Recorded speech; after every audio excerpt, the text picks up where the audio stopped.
الحمدللہ وحدہ والصلاة والسلام علی من لا نبی بعدہ۔ محترم ناظرین و سامعین، ہم سنن ابن ماجہ میں سے ابواب التجارات سن رہے ہیں۔ آج ابواب التجارات کا تیسرا لیکچر ہے، تیسرا عنوان ہے باب التوقی فی التجارت، کہ تجارت میں احتیاط کرنی چاہیے، یعنی خرید و فروخت جب انسان نے کرنی ہے اس کے اندر احتیاط کے پہلو کو ملحوظ خاطر رکھنا چاہیے۔ حدیث نمبر 2145، حدثنا محمد بن عبد الله بن نمير حدثنا ابو معاوية عن الاعمش عن شقيق عن قيس بن ابي غرزة قال كنا نسمى في عهد رسول الله صلى الله عليه وسلم السماسرة، فمر بنا رسول الله صلى الله عليه وسلم فسمانا باسم هو احسن منه، فقال يا معشر التجار ان البيع يحضره الحلف واللغو فشوبوه بالصدقات۔ سیدنا قیس بن ابو غرزہ رضی اللہ تعالیٰ عنہ سے روایت ہے، انہوں نے فرمایا ہم لوگ رسول اللہ صلی اللہ علیہ وسلم کے زمانہ مبارک میں دلال کہلاتے تھے۔ سماسرہ یہ سمسارن کی جمع ہے، اور اس سمسار کا مفہوم کیا ہے؟ هو القیم بامر البیع والحافظ له، کہ خرید و فروخت کے معاملات کا نگران اور اس کا خیال رکھنے والا، یعنی کسی دوسرے کے تجارتی معاملات کا خیال رکھنے والا منتظم۔ علامہ ابن اثیر رحمہ اللہ نے النہایہ میں اس کی تعریف یوں کی ہے، هو فی البیع اسم للذی یدخل بین البائع والمشتری متوسطا لامضاء البیع، یعنی خرید و فروخت کے معاملات میں یہ لفظ اس شخص کے لیے بولا جاتا ہے جو خریدار اور فروخت کار کے درمیان رابطہ قائم کر کے بیع کو پایہ تکمیل تک پہنچانے کا کردار ادا کرتا ہے۔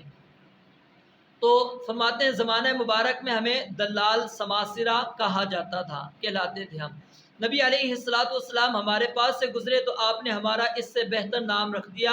آپ علیہ السلام نے فرمایا یا معشر التجار، اے تاجروں کی جماعت۔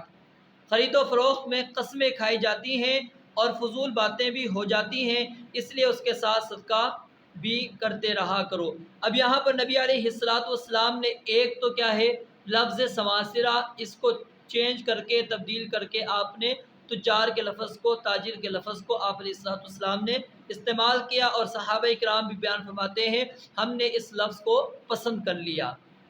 اور نمبر 2، یہاں پر نبی علیہ السلام نے جو تاجروں کو حکم دیا وہ کیا ہے کہ ان البیع یحضرہ الحلف واللغو، کہ جب تم تجارت کرتے ہو، خرید و فروخت کرتے ہو تو اس وقت بہت زیادہ قسمیں بھی کھا لیتے ہو، پھر کچھ فضول باتیں بھی تم کر لیتے ہو، اس لیے اس قسم کو اور ان فضولیات کو ختم کرنے کا طریقہ کار کیا ہے کہ تم ساتھ میں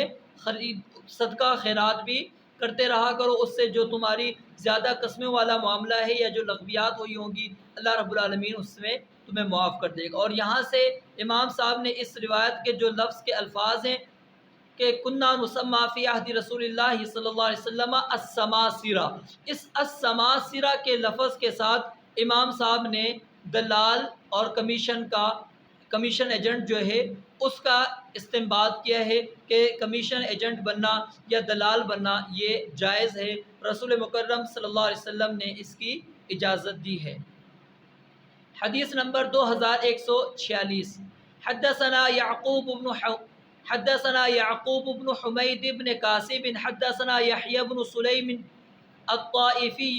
عن عبد الله بن عثمان بن خصيم عن إسماعيل بن عبيد بن رفاعة عن أبيه عن جده رفاعة قال خرجنا مع رسول الله صلى الله عليه وسلم فإذا الناس يتبايعون بكرة فناداهم يا معشر التجار فلما رفعوا أبصارهم ومدوا أعناقهم قال إن التجار يبعثون يوم القيامة فجارا إلا من اتقى الله وبر وصدق۔ اسماعیل بن عبید اپنے والد عبید بن رفاعہ سے، اور وہ ان کے دادا یعنی اپنے والد رفاعہ بن رافع بن مالک رضی اللہ تعالیٰ عنہ سے روایت کرتے ہیں، انہوں نے فرمایا ہم لوگ نبی علیہ السلام کے ساتھ باہر گئے، لوگ صبح کے وقت خرید و فروخت میں مشغول تھے، آپ نے انہیں آواز دی اے تاجروں کی جماعت۔ جب ان لوگوں نے اپنی نظریں اٹھائیں اور گردنیں لمبی کیں اور نبی علیہ الصلوۃ والسلام کی طرف متوجہ ہو گئے تو آپ نے فرمایا تاجر لوگ قیامت کے دن فاجر اور گناہ گار بن کر اٹھیں گے سوائے اس کے کہ جو اللہ سے ڈرتا رہا اور اس نے نیکی کی اور سچ بولا، یعنی جھوٹ اور دھوکے سے پرہیز کیا۔ یہاں پر بھی کیا ہے، رسول مکرم صلی اللہ علیہ وسلم نے تجارت کے اندر احتیاط کا حکم دیا کہ تم ایسا نہ ہو کہ قیامت والے دن گناہ گار بن کے اٹھو۔ صرف وہ بندہ گناہ گاری سے بچے گا جو اللہ سے ڈرنے والا ہوگا، جو نیکی کرنے والا ہوگا، جو سچ بولنے والا ہوگا، وہ انسان صرف گناہ سے بچ کر اٹھے گا، وگرنہ بہت زیادہ تجار تاجر وہ کس حالت میں کھڑے ہوں گے؟ گناہ گار ہوں گے، کیونکہ وہ لوگوں کے ساتھ دھوکہ کرتے ہیں، لوگوں کو جھوٹ بولتے ہیں، بہت زیادہ قسمیں کھاتے ہیں،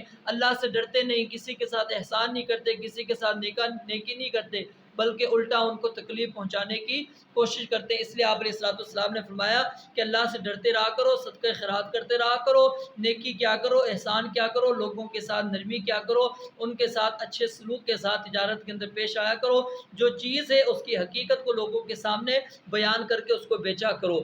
اللہ رب العالمین سے دعا ہے رب العالمین سمجھنے اور عمل کرنے کی توفیق عطا فرمائے۔ وآخر دعوانا ان الحمد للہ رب العالمین۔